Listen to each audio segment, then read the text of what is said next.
Was at the wedding.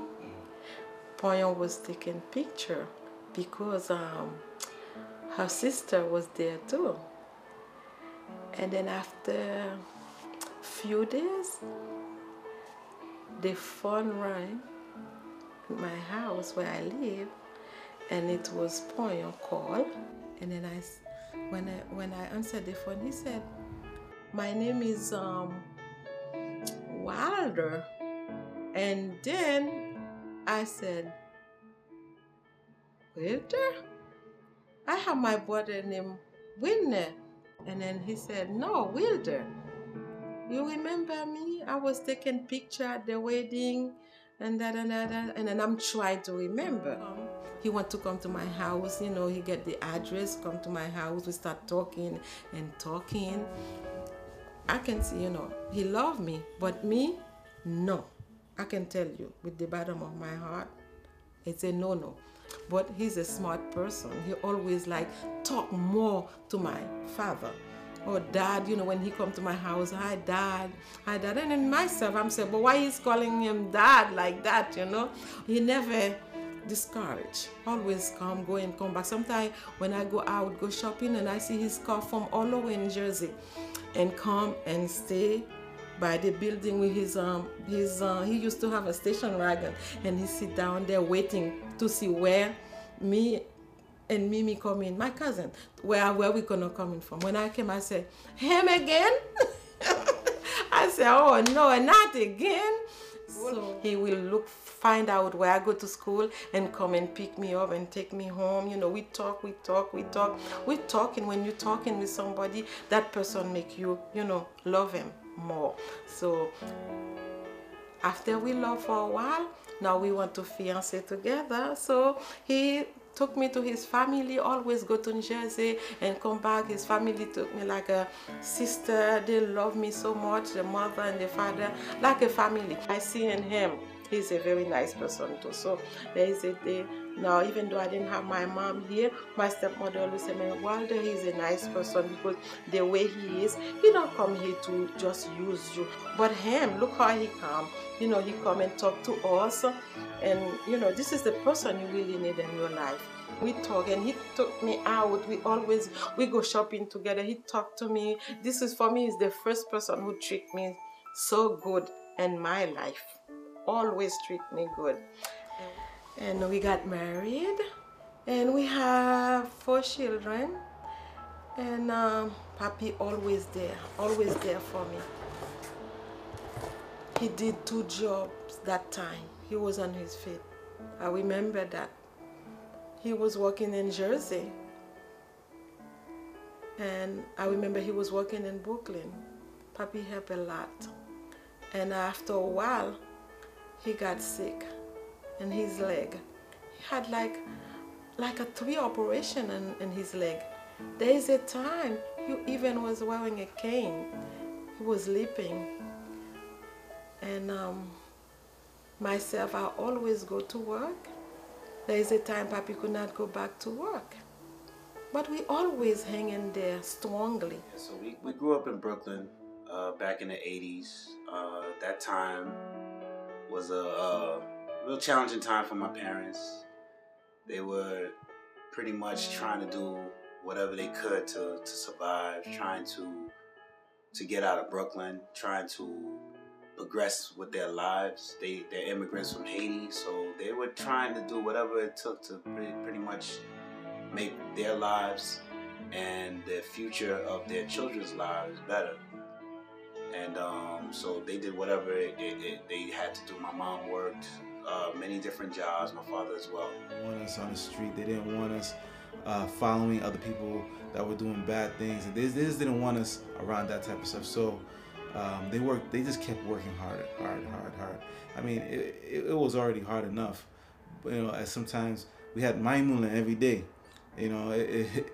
Sometimes, maimuna with cheese, maimuna with broccoli, maimuna with tomato. It was just, but we made it. I mean, it was hard to raise 4 kids in Brooklyn, in New York. My parents always stressed education. and why they were doing the things that they were doing for us. It teaches you how to do for your family. Brooklyn had some good times, but it was definitely a struggle. You know, we kind of shared one room, or as brothers and sisters, we all stayed in one room. And I know my parents always wanted better for us. They didn't want us to be in that lifestyle too long. So my parents eventually, they worked hard and they saved up their money, and they was able to move from one area of Brooklyn to a nicer area with more opportunity for us. And we moved from East 17th Street to Norwood Avenue. And the community was a little bit better. And my parents, I know they always wanted to push us away from a lot of things that was going on in Brooklyn at the time. So they wanted us to leave Brooklyn and go to Long Island. When just moving from a 2-bedroom apartment to Brooklyn, and then I remember when Poppy took us on a weekend to Hempstead, and I thought that we were all just going to help him paint a house. That's what he told us. I didn't know where we were going. I thought we were going to the park or something. I was kind of confused. And then when we drove all the way there, I seen a lot of grass and I seen the suburban area. And then I remember him, we got to the door of the house and he said it was our new home. And we were just all excited that it was our new house. I was amazed because I never lived in a house before. So for us to come from an apartment, then go from there to a house. And we got to the house in Hempstead, and he said that this will be our new home. And I was just like, this is a castle. Are you kidding me? I was blown away and so happy that we were moving not only from Brooklyn, but to paradise. And it really showed how, and not to let anything get in the way, even if it's money or power or anything else. So thank you so much for teaching that lesson to me. Papi enjoy life when he sees helping the others. He really loves that, especially when he's going to Haiti. You see, when Papi there, it's every time Papi is looking for something, make a big bowl to send to Haiti to other peoples. Even though if he doesn't have too many family over there, but people he met over there, he always sends stuff for them. He enjoy that. Papi has a reputation for being a really good person. And being involved and engaged. And I say that because even when I was in high school, he would be that one person that all my teachers knew, all my teachers felt comfortable calling when I missed my homework. And also he would always give my friends rides home just to make sure that they were safe. So he was not just a father to me, but he was also a father to my friends as well. You know, he became his own boss. He pretty much, you know, he started using his hands to do things for people, and he taught me how to be independent by doing this. He taught me how to be an entrepreneur by doing this. He was always on the grind. He never stayed home. You know, you even to this day, he's never home because he's always out there helping people. He's always out there working for people. He's always out there doing God's work in his ways. He's taught us how to be good students in school, and he's taught us how to love God. He shows his love in so many different ways, and even now, like 5 to 10 times a day, he would come into my room just to check on me, just to see how I'm doing. And my parents worked so hard. My mom continued to work. You know, she still works today, you know, to support the family, you know, and that always goes back to what my father believed in, which was the family. You know, always wanted us to support the family, always wanted us to be there for each other, support each other. You know, they always supported our futures. They always wanted us to do better with our lives in terms of education. We all went to college. We all strive to become better because of them, because they sacrificed so much. They didn't get to do a lot of things that we got to do. We're like the first generation of our family, so it was important to them that we be successful with our futures and do things that were positive. There is a time when he got sick, he could not go to work. He said, what we gonna do? I said, what we gonna do? We're gonna hold together.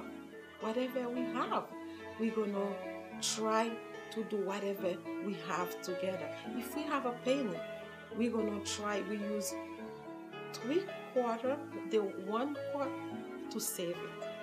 So we can see what we can do for our children. Always, we support each other. Always. Always. There is a time, even though we have 4 children, we even help other parents. Papi loves kids so much. He loves people. He loves everybody. Whatever you ask Papi to do for you, if he has something to do, you're going to leave it and come and do it. That's the way he is. Since I know him, he's always like that. And what I did, I'm trying. It's not easy, but I'm trying not to complain about it much. You know, there is a time sometimes I say, Papi. But at the same time, I go and say, God, please forgive me. I don't want to complain about it because God helped us so much. We raised 4 children in America. None of them no stand up in the corner. Oh, I love God so much because He did so much for us. How many people they have their kids, they're wanting here, wanting there, but God help us. When you see something happen in your life, you don't know why. You don't know why. It's for a reason. God knows for the reason. Okay, Papi, so you finally hit the 6-0. So I want to wish you a happy birthday and of course many more years to come. Okay, so I love you and happy birthday to you. Papi, I want to wish you a happy birthday. We love you. We adore you. You've taught us so much. You've been such a loving and caring father. And we wish you many and many more years. May God bless you and may God bless your life with us. Papi, happy 60th birthday. I love you so much. And thank you for making me into the man that I am. Happy birthday, Grandpa! Happy birthday to you. Happy birthday, Grandpa. Happy 60th birthday, Papi. Thank you so much for being the wonderful Papi that you are and always being there. Love you. Yes, and I thank you for the way you always with us. You always with your family. You always with your friend. I'm asking God to always keep me next to you, to everything you're doing for myself, to support you and what you're doing. I know it's not easy, but that's what I'm asking Him every day. I wish you all the best, many years, many years coming. May God bless you. I love you, and I will always love you.